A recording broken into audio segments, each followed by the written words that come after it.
Thank you very much, Dr. Abdullah. I remember when he called me first, as every year, he allocates the session for me, and I'm more than happy to take it. So he said to me, what do you leave behind the session? And I thought, wow, that's something we try to avoid, all of us, I suppose. So I looked back into all the cases I did here in Dubai, and actually, luckily, I couldn't find one that I left something inside behind. So I tried to find one case that might be close to what the same title we are talking about. So bear with me on this one. No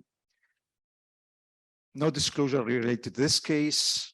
And I cannot escape this. This is, you've seen all this probably. Leicester University has surpassed the mighty Oxford University. And I'm proud to have a few publications under the name and that umbrella. Now, coming to our case, this is very interesting case. Basically, 72 years old, male, heavy smoker, diabetic, hypertensive, on trouble treatment, end-stage renal failure, on dialysis, with poor compliance with medication. In another facility in 2017, he had a TAVI procedure, sapien 2 23 millimeter for aortic stenosis. And at that time, he was deemed to have moderate coronary artery disease. He was very well post-TAVI. However, in 2019, he started to develop some sort of angina, class 1, which started to become crescendo towards early 2020. At that stage, he came to me and we had a look at his echo at the time, which showed his left ventricle wasn't too bad. It was moderately impaired with roughly ejection fraction about 40 to 45%. His TAVI was functioning very well, no PLV, the gradient was acceptable, and there was a chronic small pericardial effusion related perhaps to his kidney disease. So the next thing, as we all do, is angiogram. If I can show you, this is his right coronary artery, which clearly heavily calcified, has a very tight focal stenosis. I want you to watch the relation between the TAVI and the guide catheter. This is something I think we all gonna be faced with, since we're gonna planting more TAVIs and more younger age patients. This is something we're going to perhaps be called in the middle of the night to come for a STEMI patient who had a previous TAVI case. So we need to be prepared for those cases. His left system, as you can see, again, heavily calcified, proximal LAD, mid LAD, long segments, which I did functional assessment for that just to make sure we understand fully what's the situation is, and his IFR came 0.82. So certainly it's a functionally significant lesion. In those kind of patients, you scratch your head and you try to think what to do next. So we had the heart team, discussion, quite a long discussion as what to do with this patient. I mean, certainly the bypass graft surgery is high risk case. Equally, the PCI is another high-risk case. So we just debated this and we had to do a thorough discussion with the patient, and eventually we agreed on percutaneous intervention. I just want to make one comment actually compared to the two previous cases. They were excellent talks, by the way, but bypass graft surgery, when you come across something complication like the PER is stalled, this is something I don't think it's an option for any patient. The reason is your patient is poisoned with a lot of anticoagulation, antiplatelet on board, and by the time they make it to theater, it's already too late. So I think we have to be able to manage these things on the spot percutaneously and preferably prevent that from happening.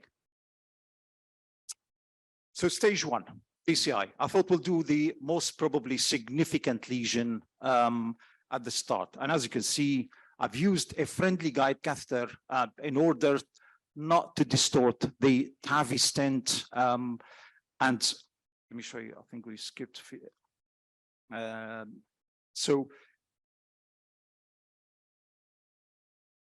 we had stage in which I drilled and indeed rotablation. As you can see, the NSS rule, which never start, never stop, as you've heard from Muhammad, in the lesion, and it came across reasonably well. Beyond this point, balloon and stent IVUS guided, and this is the final results.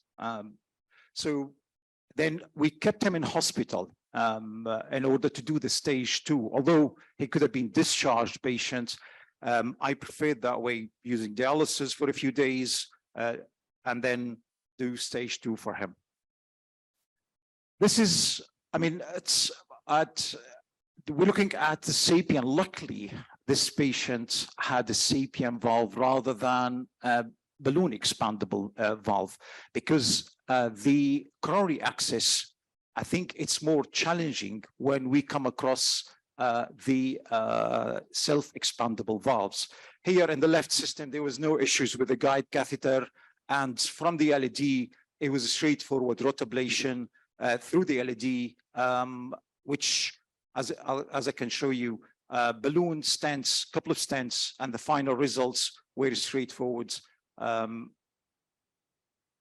This is his LED at the end. Now, I think I want to show you what's evidence behind the percentage or the presence of coronary heart disease in aortic valve stenosis.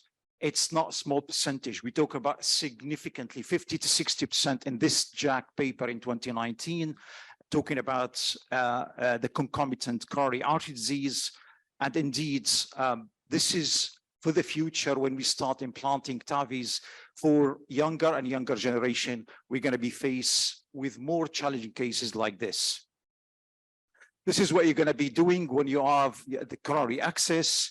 And indeed, most TAVI companies now are looking at the frame specifically to look for future coronary access.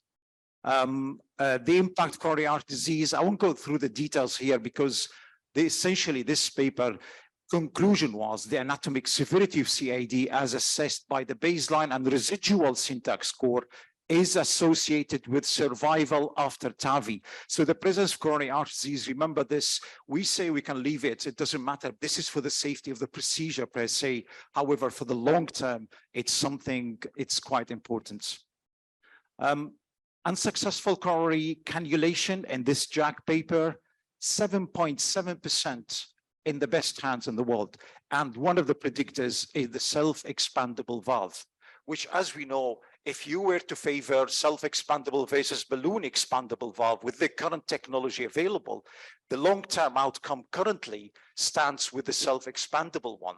So there is an issue as to what the long-term outcome in our patients, if we're going to implant somebody 45 years old, he may well need, when he's 60, a coronary intervention, which might be quite complex beyond balloon and stent. Without going through all the details here, this is something for another talk. Probably commissure alignments is one of the solutions to try to, and I think we're all capable of that. That's a commissure alignment, so that's proof. So this is, I won't go through this one, but as a learning, I think thing for all of us, coronary access post-TAVI can be an issue, particularly in the STEMI settings. Future TAVI frames, indeed, they needs to be looked after very carefully in terms of frame design. Thank you very much. I'll stop here.